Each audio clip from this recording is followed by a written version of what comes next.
The late 1980s represented a wake-up call for Suzuki. It was a time when the Japanese went against the current in the quest to show that they weren't just a runner-up choice. No, they wanted to prove they can be the best, and within this quest, they managed to break records. Fortunately, they were never the records that really mattered. This is the story of the Suzuki DR Big.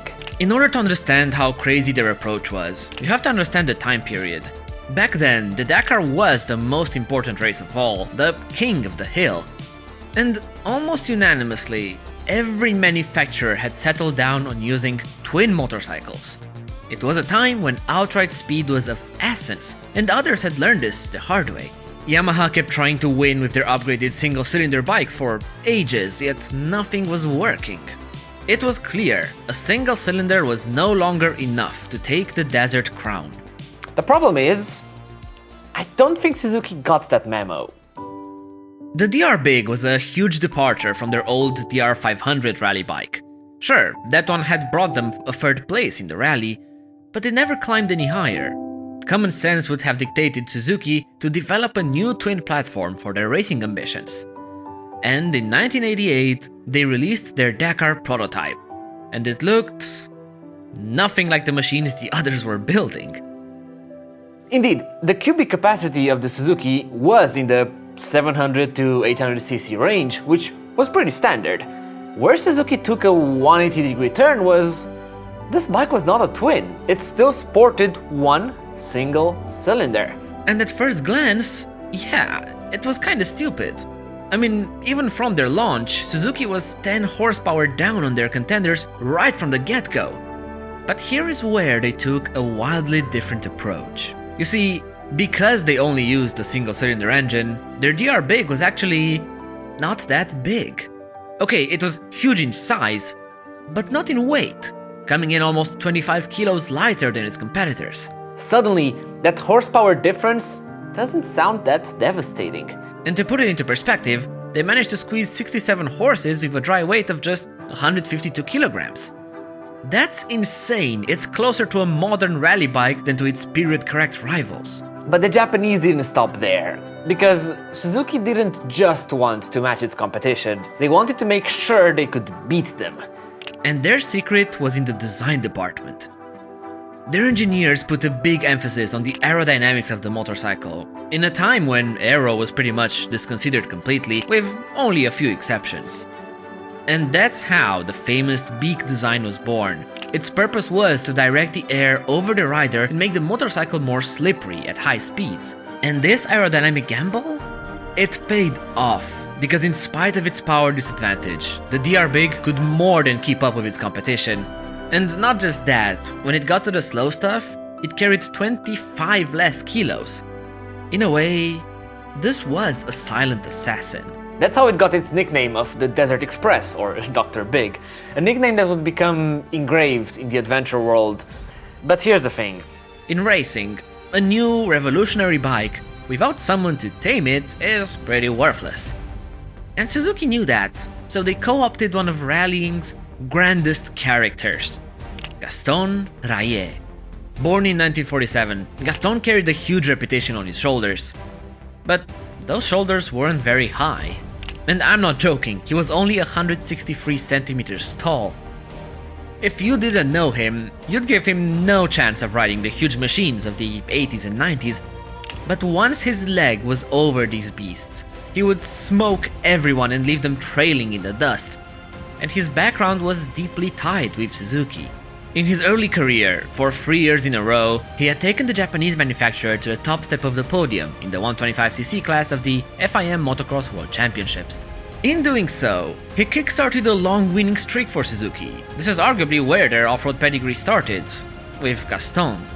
The Belgian kept competing in MX until 1982, when an almost tragic accident occurred. In a mishap, Rahier crashed and almost lost one of his hands. It took him a year to recover from this injury. Most people will call it quits, maybe retire. He had the glory, the fame, so it was time to maybe step back. And so, in 1983, Gaston signed up for the Dakar rally. And from the very beginning, he was fast. That year, mechanical problems stopped him in his tracks. But the following years, he managed to dominate the field and win it on board his BMW. The Germans and Gaston were an unbeatable match, and he actually became the first non-French rider to win the rally. His story with BMW continued until 1987, but their relationship was slowly cooling down. Last 2 years, we lose the rally just because the bike was coming a little bit old. Gaston was a very competitive figure, and that's what started his frustrations. As those years had come by, BMW kinda stopped developing their Dakar machine, and the Belgian Steed was just not that competitive any longer. He went to BMW and asked them to develop a rally bike, one that could bring him back to the top step of the podium. After the Paris-Dakar last year, we're talking to just try to make a new bike, and the BMW decide to don't do. They say it's quite too expensive to try to manage another bike. And more than money, Gaston was set on one thing: winning. And so, in a turn that nobody expected, he went back to his origins, and in 1988 he teamed up with Suzuki. The opportunity was for me to drive with Suzuki, and I was really interesting because I know Suzuki for a long time when I was world champion together with Suzuki. So I know when they decide to do something, they will do very good. This alliance gave birth to one of the sport's most iconic liveries, the Marlboro Man livery. Back in '88, Honda was the clear favorite with their superstar, Cyril Neveu. 5 times a winner of the event already, hot favourite for the bikes is Cyril Neveu, number 95 on the Honda. The Gaston and Suzuki combo were a great unknown. Nobody was questioning the Belgian, but Suzuki was a bit of a gamble. This is Gaston Rahier, for the first time this year on the Works Suzuki, sponsored by Marlboro, switching from the BMW he rode last year. As the field completed the prologue and were sent on to battle the African desert, it was anyone's guess. And after the first few days, people were in awe. Gaston had taken the lead and was not going to let go. But it's no surprise that Gaston Rahier is the rally leader, seen here with his teammate Guy Heinen. But Dakar is never that easy. The thing is, in the first stages, Cyril Neveu encountered a few problems with his Honda and lost a bunch of time. But as those issues got fixed, he started to fly back for the field, gaining back on the Suzuki. 5 times a winner, struck problems in the early stages of this rally, but he seems to have recovered from that and recovered from it with a vengeance, sliding the Honda round the corner and powering onwards and up the rankings. One of the most important lessons of the desert is that you can never know what's going to happen. And this is a lesson that Suzuki was going to learn the hard way. As Gaston was riding through the dunes, a sudden clunk was heard from his engine. This faithful steed had given up, and there was no way to resurrect it by himself. Gaston was stranded in the desert and had to wait till nightfall for the service truck to arrive. The engine blew and Rahier was in big trouble, alone in the desert. He had to wait for his backup rider, Andre Boudou, to arrive, and then for his service truck to get on the scene. All in all, it cost him about... He swapped engines with his teammates, but by the time he got back up and running, it was pitch black outside. Gaston had lost over 4.5 hours. As the final days went by, the Belgian managed to recover positions, But in reality, without divine intervention, that was a gap he would never be able to close down. Gaston Rahier powering up the leaderboard and about to give a fellow competitor the fright of his life as he flashes by at a much greater rate of knots. Just look at the difference in ability between these two. Gaston Rahier flashing by. Gaston didn't win that year, but the combo tried again and again and again the following years. In fact, at the start, the Suzuki was not a bad bike at all. Just a few months later, at the Faro Rally, Rahier managed to beat everyone, including his old BMW rivals, with this new prototype Suzuki. And next year, the factory made great efforts to reduce the weight even more. They changed the suspension geometry and even bored out the engine close to 800cc. The suspension got a big overhaul. But unfortunately, this was never quite enough. Gaston and Suzuki never won the Dakar. The problem was, Their 800 was good, but those times were extremely competitive.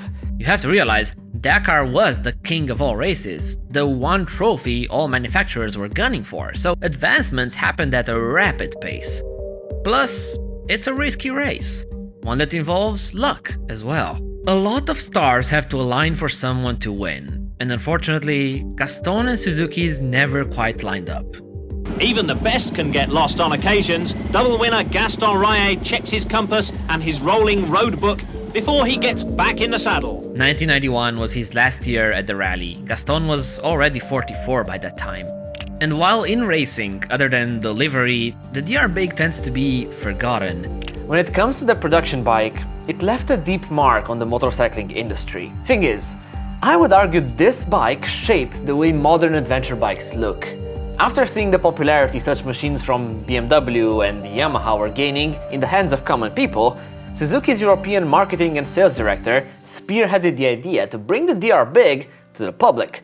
And so, the DR 750S Big was born, inspired from their desert racer. They first showcased this new machine at the Paris Auto Show, and not long after, it sparked some interesting reactions. First, the engine choice. The 727cc power unit was, as you'd expect, a single cylinder, and people were confused by it. To give you an idea, the bore of its cylinder measured 10.5 centimeters. In fact, it was the largest mass-produced single cylinder in history. And that's a record the DR Big still holds up to this day. The thing is, this single brought some interesting advantages in racing. But it didn't do much for the production model. In fact, the specs, at least on paper, were kinda underwhelming. The bikes ended up weighing around 200 kilos, if not even more, and only featured 50 horses on tap. Sure, the big 29-liter tanks did make it one of the world's first long-range cruisers, but if you were to compare it with its competitors, people argued that its suspension setup was lacking. And in a way, so was the engine. The thing is, this engine made the rally bike incredibly light. But Suzuki somehow managed to make the DR big again. Like, proper big. Suzuki did bring an update in the form of the DR 800 with an even bigger engine, but in principle it was more or less the same. In a way, the Desert Express was a bit compromised from the very beginning. It was never that admired for its engine, but it is a bike that will go down in history books. And that's simply because of its styling. They invented the adventure bike beak, a design feature still seen today in the most modern of motorcycles. This bike managed to shape the entire segment that came after it. はそのくちばしのような特徴的なフロントカウルが二輪業界に大きな影響を与えました。今では他のブランドが模倣して一般的に異なっていますが。Now, Suzuki also did some funky stuff, like releasing a DR50 big. Not 850, not 650, just 50. I can't possibly be the only one who sees the irony in that. As the 2000s were approaching, Suzuki started seeing a different light. In their eyes, the off-road market wasn't as important as it used to be, and they took a sharp turn in focusing on street and supersport motorcycles. With that, the DR Big reached the end of the road in 1997. Looking back, this decision was a bit rushed, since BMW showed us what the potential of the adventure segment really was. But hindsight is a beautiful thing. You see, the DR Big turned into more of a gravel cruiser than a hardcore adventure machine. And for that purpose, it took thousands of people on amazing adventures. It was a bike that couldn't really be ridden that fast. Well, that's unless your name was Gaston Rahier. There's no denying the Belgian story and the Japanese manufacturer are deeply tied together. They won many races together, and Gaston's passion for the sport was immense. It wasn't just a part of his life, it was his life. He kept racing different rallies, like the Mongol Rally in 2002 and others. At 57, Gaston had no problem swinging a leg over a rally bike and making it do things it was never supposed to do. The tragedy is, his story ended prematurely.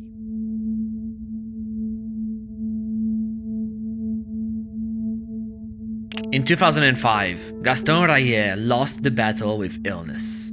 People were devastated. Gaston had been a good friend to his close ones and more than an icon for the sport of rallying and motocross. He was a man of small stature, but a man who commanded respect at his every step. He would walk in the room, he would walk in and say, "Oh, okay, Gaston is here. Where are all the good-looking ladies? Because I am here and I'm ready for you to come and talk to me. I don't care if you're married, you come and talk to me because I am Gaston." A man that could instantly silence a room, a hard yet fair racer. That's the story of Gaston. So, the late Gaston passed away a few years ago from a form of cancer. The guy was an incredible racer. The guy was the baddest small dude I've ever met in my life. A man who really pursued his passion no matter what, and lived to do it all the way to the very end. In a way, most people would love to live a life like the one of Gaston. Look, despite the Suzuki's early success, the DR Big proved to be a small step behind its counterparts. It was never quite hardcore enough to give Gaston the chance to clinch the Dakar title. With that said, it's the granddaddy of modern motorcycle designs, a bike that can stay in the history books just with its presence. Its legacy can still be seen today, even though it might not be the legacy Suzuki originally had in mind. Thanks a lot for watching this video. Check out these other two videos if you want to see more. Subscribe would be appreciated, and till next time, have a good one. Bye.